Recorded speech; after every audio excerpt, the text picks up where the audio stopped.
Welcome back to my channel. അപ്പോൾ നമ്മളിന്നൊരു Christmas star making video ആണ് കേട്ടോ. അപ്പോൾ നമുക്ക് ഏറ്റവും സിമ്പിൾ ആയിട്ടുള്ള സ്റ്റാർ എങ്ങനെ ഉണ്ടാക്കാൻ നോക്കാം. അപ്പോൾ നിങ്ങൾക്ക് ഇഷ്ടമായിട്ടുണ്ടെങ്കിൽ video like, share, subscribe for more video. ഷീറ്റും ഗ്ലൂവും മാത്രമാണ് നമ്മൾ യൂസ് ചെയ്യണത്. പിന്നെ ഒരു ടോയിങ് യൂസ് ചെയ്യണം നമുക്കത് ഹാങ് ചെയ്യാൻ വേണ്ടിയിട്ട്. അപ്പോൾ അത് എങ്ങനെ ഉണ്ടാക്കാൻ നോക്കാം. അപ്പോൾ എല്ലാവരും തന്നെ ചെയ്യാനുണ്ട്. അപ്പോൾ നമുക്ക് ട്രൈ ചെയ്ത് നോക്കാം എങ്ങനെയുണ്ട്. അപ്പോൾ നമ്മളൊരു ബോണ്ട് പേപ്പർ എടുത്തിട്ടുണ്ട്. അത് രണ്ട് സൈഡിൽ നിന്ന് നമ്മൾ ഒന്ന് മടക്കി കൊടുക്കണം. ഒരു സൈഡിൽ നമ്മൾ 1 സെൻറ്റിമീറ്റർ ഗ്യാപ്പ് ഇട്ടിട്ടാണ് മടക്കി കൊടുക്കുക. എന്നിട്ട് ആ ഗ്യാപ്പ് വന്ന ആ ഒരു 1 സെൻറ്റിമീറ്റർ ഭാഗത്തായിട്ട് വേണം നമ്മൾ ഗ്ലൂ അപ്ലൈ ചെയ്ത് കൊടുക്കാനായിട്ട്.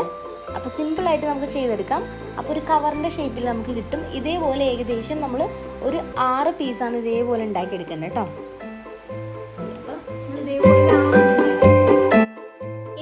ഷീറ്റ്സ് ഓരോ ഷീറ്റിൻ്റെ മുകളിലേക്ക് അറ്റാച്ച് ചെയ്ത് കൊടുക്കണം. അപ്പോൾ അതിനായിട്ട് നമ്മളൊരു T ഷേപ്പിൽ മുകളിൽ നിന്ന് താഴെ നിന്ന് നേരെയായിട്ട് നമ്മൾ ഗ്ലൂ അപ്ലൈ ചെയ്ത് കൊടുത്തിട്ട് നമ്മൾ ഓരോന്നും അതിൻ്റെ ലെവൽ അനുസരിച്ച് നമ്മൾ അതിൻ്റെ മുകളിലേക്ക് സ്റ്റിക്ക് ചെയ്ത് കൊടുക്കണം. അപ്പോൾ അത് ഓരോന്ന് സ്റ്റിക്ക് ചെയ്തതിന് ശേഷം നമ്മൾ ഇതേപോലെ കൈ കൊണ്ടൊന്ന് പ്രസ് ചെയ്ത് നന്നായി കൊടുക്കണം. അപ്പോൾ അത് കറക്റ്റായിട്ട് ലെവലിൽ അത് അവിടെ സ്റ്റിക്ക് ആയിക്കോളും. അപ്പോൾ ഇതേപോലെ നമ്മൾ സ്റ്റിക്ക് ചെയ്തതിന് ശേഷം ഇങ്ങനെ നമ്മളൊന്ന് സ്കെച്ച് ചെയ്ത് കൊടുത്തിട്ടുണ്ട്. നിങ്ങൾക്ക് ഏത് ഡിസൈനാണോ ഏത് പാറ്റേണാണോ ഇഷ്ടം അതേപോലെ നിങ്ങൾക്ക് സ്കെച്ച് ചെയ്തിട്ട് കട്ട് ചെയ്തെടുക്കാവുന്നതാണ് കേട്ടോ. അപ്പം ഇതേപോലെ നമ്മൾ കട്ട് ചെയ്ത് 6 സെറ്റ് ഉണ്ടാക്കി എടുത്തിട്ടുണ്ട്.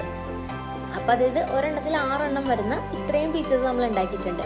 അപ്പം ഞാൻ 6 എണ്ണം ഇതേപോലെ ഇനി അതിലേക്ക് അറ്റാച്ച് ചെയ്ത് കൊടുക്കണം. അപ്പോൾ അതിനായിട്ട് നമ്മൾ നേരത്തെ ചെയ്ത സെയിം പ്രോസസ്സ് അടിയിൽ ചെയ്യേണ്ട, സ്ട്രൈറ്റ് ആയിട്ട് ഇതേപോലെ ഒന്ന് നമുക്ക് ഒട്ടിച്ചു കൊടുക്കാം കേട്ടോ. എന്നിട്ട് ഇതെല്ലാം നമുക്കൊന്ന് ഉണങ്ങാൻ വയ്ക്കാം. ഇനി നമുക്ക് കുറച്ച് കട്ടിയുള്ളൊരു നൂലും കുറച്ച് ഗ്ലൂ ആണ് വേണ്ടത്. അപ്പോൾ നമ്മൾ ഇത്രയും നേരം യൂസ് ചെയ്തതിനേക്കാളും കുറച്ചുകൂടി കട്ടിയുള്ള ഏതെങ്കിലും ഫോമിലുള്ളൊരു ഗ്ലൂ അപ്ലൈ ചെയ്തിട്ടുണ്ടെങ്കിൽ നല്ലതായിരിക്കും. കാരണം അത്രയും പേപ്പേഴ്സിൻ്റെ വെയിറ്റ് നമുക്ക് താങ്ങിയിട്ടുണ്ട്. അപ്പോൾ ഞാൻ ഗ്ലൂ ഗൺ യൂസ് ചെയ്തിട്ടാണ് അത് സ്റ്റിക്ക് ചെയ്ത് കൊടുത്തത്. എന്നിട്ട് നമുക്ക് 2 സൈഡും കൂടി നന്നായിട്ട് ഇതേപോലെ ഗ്ലൂ അപ്ലൈ ചെയ്ത് ജോയിൻ ചെയ്ത് കൊടുക്കാം.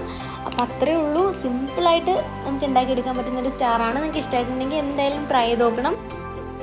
അപ്പോൾ ഗൈസ്, ഇതാണ് നമ്മുടെ സ്റ്റാറിൻ്റെ ഫൈനൽ ലുക്ക്. അപ്പോൾ എല്ലാവർക്കും ഇഷ്ടമായിട്ടുണ്ടെങ്കിൽ ലൈക്ക് ചെയ്യാനും കമൻറ്റ് ചെയ്യാനും മറക്കരുത്. അപ്പോൾ ഹാപ്പി ക്രിസ്മസ് ഓൾ, ബൈ.